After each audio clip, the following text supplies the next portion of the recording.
Some TV, the pulse of the nation.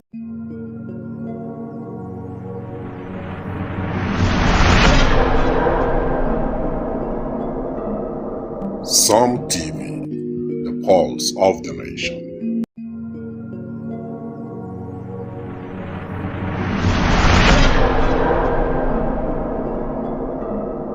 Some go late at night?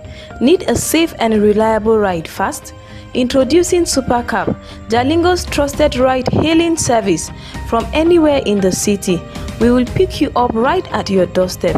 Book a ride in seconds. Safe, fast and affordable. Visit www.supercab.com.ng or download the Supercab app today. Supercab, your ride your way.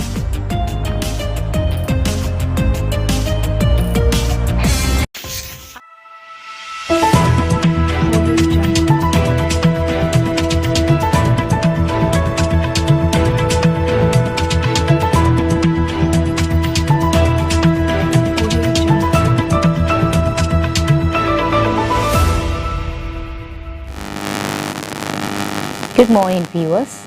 You're welcome to News Hour on Some TV, the pulse of the nation. We are beaming our signal from the nature's gifts to the nation. Connect with us, follow us on Facebook at Some TV and stream live on YouTube at Some TV Live. Here are the heading stories shaping the headlines today. El-Rufai predicts Tinubu will finish top in 2027 as Kaduna violence escalates at his meeting.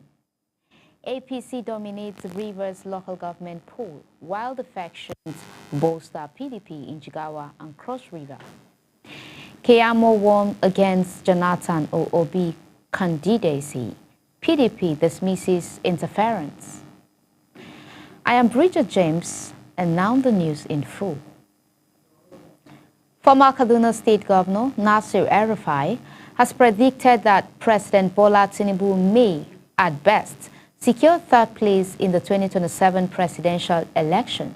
Speaking on Sunday Politics, a Channels television program, he argued that the poll may not be decided in the first ballot, but insisted Tinubu will not stand a chance in a runoff. The comments came amidst fresh political tension in Kaduna, where violent clashes erupted at an El-Rufai link meeting. Police have since suspended unauthorized gatherings after thugs reportedly attacked participants, vandalized vehicles, and allegedly fired gunshots. While the APC denied involvement, members of the ADC accused El-Rufai of hijacking party structure. Similarly, in Rivers State, the APC consolidated its dominance by winning 20 of 23 local governments in Saturday's chairmanship and councillors election, leaving only 3 councils for the PDP. Elsewhere in Jigawa, political dynamics shifted as 289 APC members defected to the PDP in Shekwaye ward. The PDP's expanded caucus praised the party's national leadership for revitalization's efforts and reaffirms loyalty to former Governor Sule Lamido, while calling for unity and sanctions against erring INEC staff. In Cross River, PDP stakeholders also praised for inclusiveness and reconciliation, stressing that unresolved disputes could weaken the party's chances ahead of its September 27 Congress.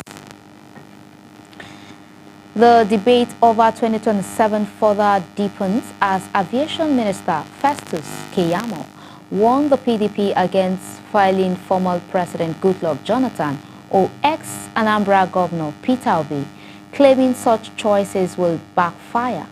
The PDP, however, swiftly dismissed his remark, insisting Keyamo could not dictate its strategy.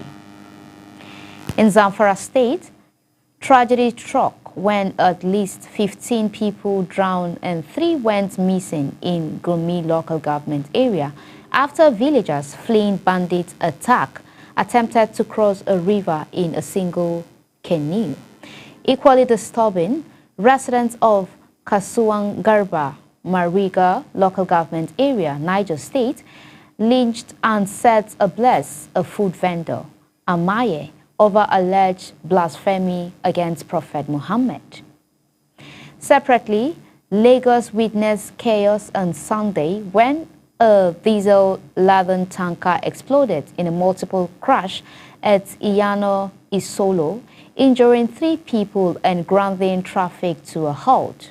Meanwhile, the Lagos State Police Command announced restrictions on the Egungun Festival, limiting activities to designated points to safeguard lives and properties. In Benue, humanitarian concern mounted as 12 IDPs in Agagbe camp were reported bitten by snake since January. The latest victims, 14-year-old Chagu Dengman, began convulsing after traditional treatment failed.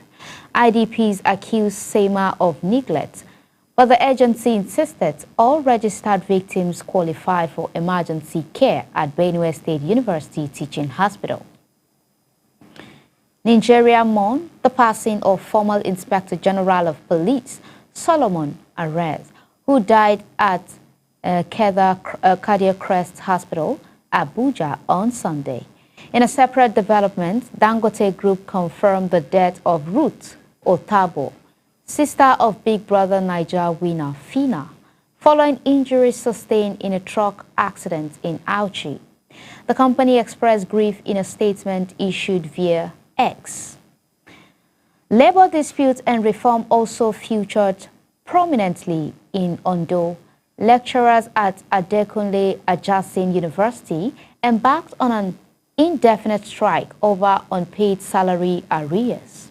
The ATSU branch resolved to down tools until arrears were cleared, though the state government expressed optimism about a quick settlement following new funding measures.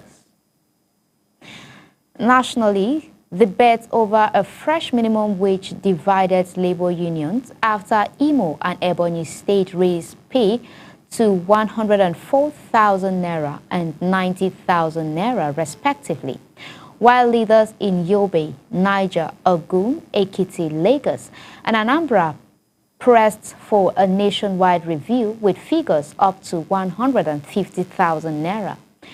Their counterparts in Plateau, Benue, and Akwa Ibom deemed immediate hikes premature. Meanwhile, the federal government completed a review of school curricula for basic, secondary, and technical levels. Education Ministry of State Professor Suwaiba Ahmed explained the reform aims to reduce overload and improve outcome.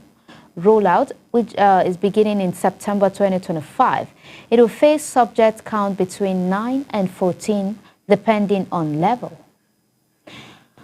On the legal front, the National Industrial Court ordered the reinstatement of Nurse Thomas Olamide, dismissed in 2023 by the Ogun State College of Health Technology after exposing thefts and a rape cover-up.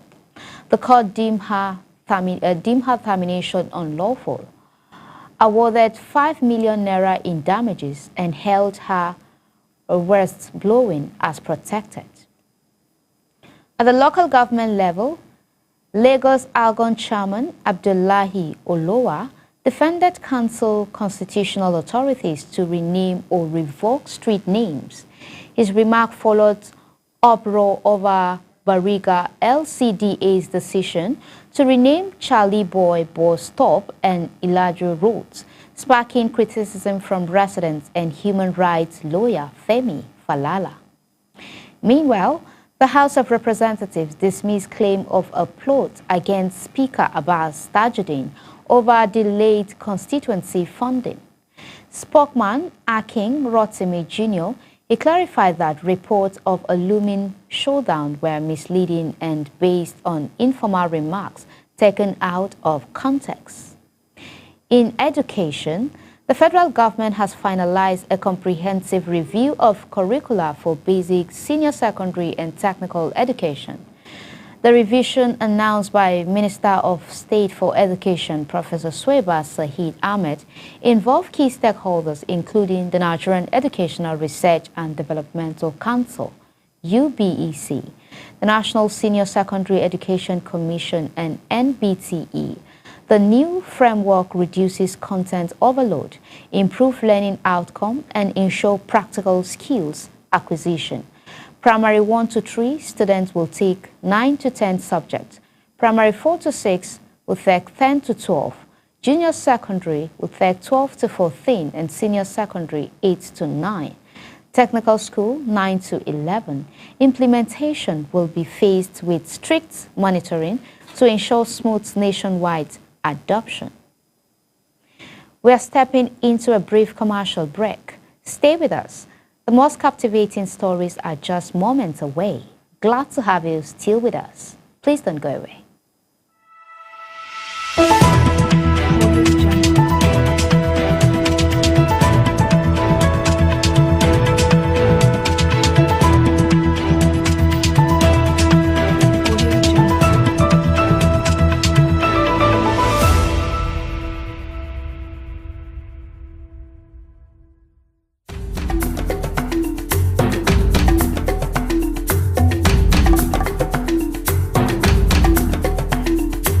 Ladies and gentlemen, queens and kings of purpose, welcome to the Taraba Human Rights International Film Festival 2025, where nearly 100 powerful minds, dreamers, doers, and defenders of humanity will be gathered at Taraba 2025. And I say to them, welcome to the spark before the wildfire and to the heartbeat of a legacy. Prince Homsuk Alex Jibrin is my name. I am the greatest grandson to the 23rd Longwo, third son to the Kanai of the Kwo chiefdom, and a true prince to the house of Mamen. At Tarif, we will not only be telling stories, but we will be reviving the very soul of our people through film. In September 2025, Taraba will rise again as we invite you to experience, explore, and invest in the greatest epic film ever in the Kumbo Legacy Workshop. And this is where ancient tradition will meet with modern transformation. Because at Tarif, we shall be celebrating the strength, wisdom, and heritage of the greatest empire that has ever existed in West African history. And tomorrow, we shall immortalize it in art, film, and in fire. So storytellers, stand tall. The legacy is calling. Will you answer? Welcome to Tarif 2025. Let the revolution begin.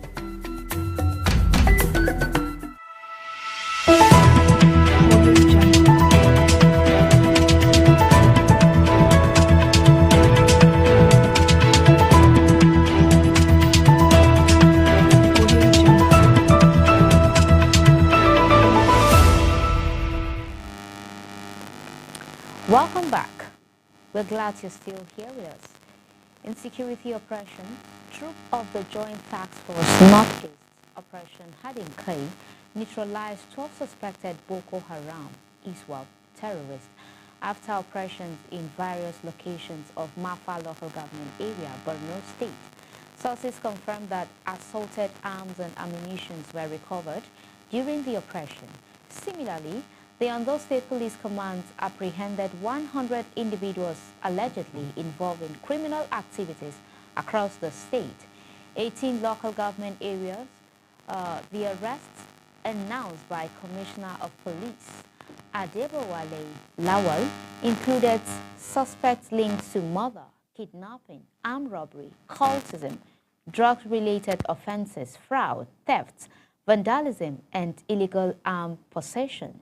Lawal credited the operations to collaborations with residents who provided critical intelligence, recovering firearms, ammunition, stolen vehicles, motorcycles, forged documents, fake number plates, and assorted stolen goods. Meanwhile, the police command in Oyo State arrested a male driver allegedly in possession of 100 million in fake currency. The suspect was apprehended by the command's Federal Highway Patrol team during a stop and search operation on Friday. Tragically, at least 13 people died and over 20 remained missing after a boat carrying villagers fleeing armed attack capsized in Birnin Magaji, Zamfara State. The incident occurred when multiple communities were attacked, prompting residents to rush onto an overcrowded boat. District head Maidama Dankilo confirmed 13 bodies recovered and 22 rescued, with 22 still missing. Zamfara has experienced over 50 violent incidents affecting more than 1,000 people between July 2024 and June 2025. According to SBM Intelligence, authorities are yet to provide updates on ongoing rescue efforts. Turning to governance and fiscal policy, the federal government has directed all ministries, departments, and agencies to exclude consultants, corps members, and other non-permanent staff from their 2026 personal budgets. The directive mandates that only permanent employees be reflected in payrolls, with unauthorized payments attracting sanctions. Corps members' allowance will be covered under the NYSC budget, while additional stipends must come from overhead allocation. The government also bid anticipatory promotions and announced a personnel costs monitoring dashboard linked to IPPIS and GIFMIS for real-time expenditure tracking. Report for 2024 and early 2025 will be published by September 2025. On energy and infrastructure development, Nigeria's daily gas production rose to 7.59 billion standard cubic feet per day in July 2025, with gas flaring falling to 7.16%, according to the Nigerian Upstream Petroleum Regulatory Commission. Additionally, Jigawa Governor Umar Namadi commissioned the 500 kWp solar hybrid mini-grids in Kafin Hausa local government area, valued at 1.2 billion naira, in partnership with Future Energies Africa and Kano Electricity Distribution Company. The project includes a 3.5-kilometer, 33 kV distribution, the supplying 10 major areas and aim to boost agriculture, agro-processing, irrigation, and local businesses, supporting sustainable development and economic resilience. In agriculture, YFarm, a multipurpose cooperative, launched its flagship rice distribution hub and fractional farmland ownership modeled in Uyo, Akwa Ibom State, in partnership with Factory Company Limited. The 10,000 hectares YFarm multipurpose farm estate project will cultivate rice, maize, poultry, beef, and fish, leveraging mechanization, GPS mapping, and precision agriculture. The initiative aims to strengthen food security, enable members to profit from farmlands, and promote long-term rural wealth creation with a goal of reaching 1 million members nationwide. That brings us to the close of this edition of News Hour on Som TV. Follow us on Facebook at Som TV and subscribe on YouTube at Som TV Live for breaking news, in-depth reports, and expert analysis. I am Bridget James. Until next time, stay informed, stay vigilant, and keep watching Som TV. Goodbye.